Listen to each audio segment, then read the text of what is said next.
Hello everyone, in this video we are going to talk about capitalism from the perspective of artists and content creators.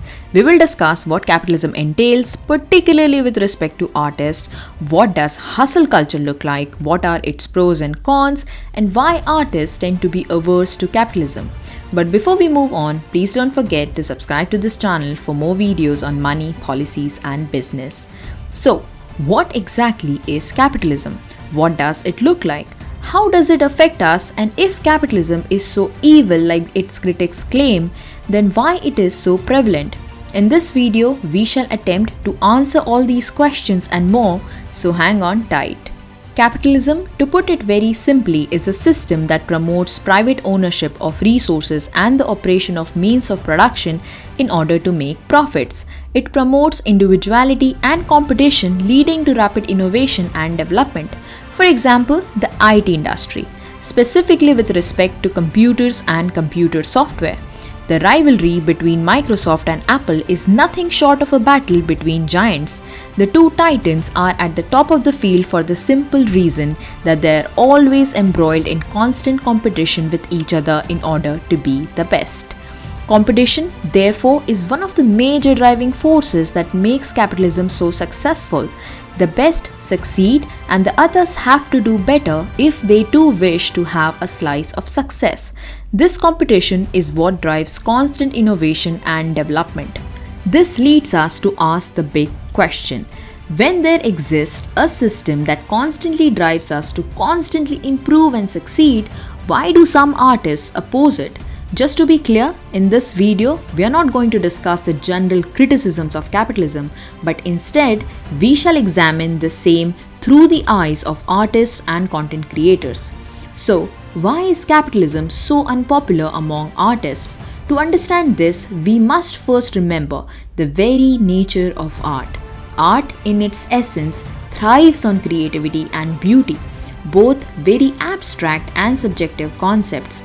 While both of these may be driving motives for the artists themselves, one must understand that these motives are in no way profit-oriented. This is not to say that the artists themselves are uninterested in making money. It's just that the art itself is not usually created with the intention of making money. Additionally, this subjective nature of art has a second implication. That is, the subjective nature of beauty and creativity implies that what may be considered beautiful today may not be considered beautiful tomorrow and vice versa. Take Vincent van Gogh for example. While he has created over 2100 pieces of art and is immortalized now for his brilliant artwork, this popularity was attained only after his death, meaning that he never stood to make a profit on his works and most certainly not on the scale of what his paintings sell for today. The appreciation an artist receives for their art is not guaranteed, and where they receive appreciation, it may not happen during their lifetime. The fact that artists are usually unaware of the potential commercial value of their works but still continue to create them only goes to show that profit making is not a primary motive in creating art. There are also direct reasons why artists in today's times dislike capitalism. Take for example intellectual property laws and production houses. Large production houses that create movies and content rely on large teams of artists to create and develop on-screen content. Production houses are profit-driven and are often embroiled in deep-seated rivalries with other production houses. In order to continue to make profits from the movies, shows and other content they produce, they engage in work-for-hire contracts that make the production houses the legal owners of the content that artists in their employment come up with. Of course, they are justified to an extent in doing so as they provide the capital and platforms for creating such content. However, it is the production house that goes on to earn royalties and profits from such artwork, often on a much larger scale than the artist who created the content themselves. One cannot, however, downplay the role of these employers and the capitalistic tendencies they exhibit either. The exposure and profits alone, not to mention the very employment of these artists, come from the aggressive competition and drive to succeed exhibited by these large production houses.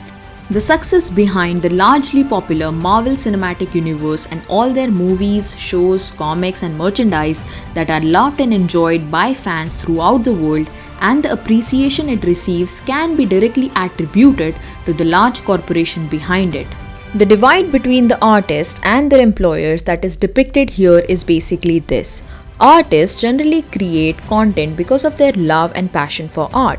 Their employers, on the other hand, are generally driven by profit oriented motives as this art has practical applications for them. When the motives of these two parties are not in sync, only one party stands to gain from a capitalistic system.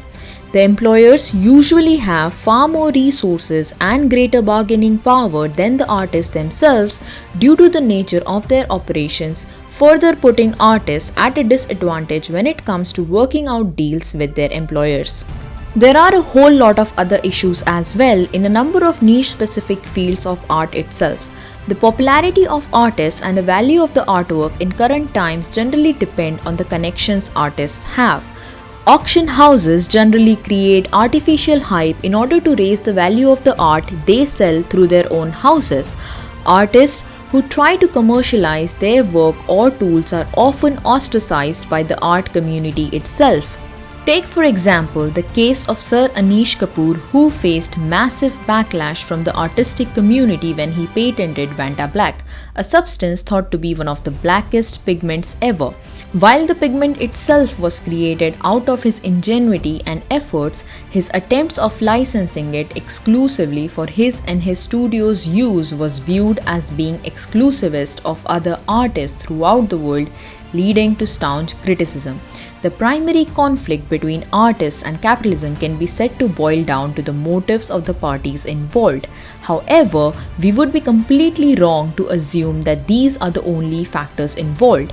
Similarly, it would also be highly unfair to view such a conflict from just one perspective, especially when a conflict of ideologies is involved.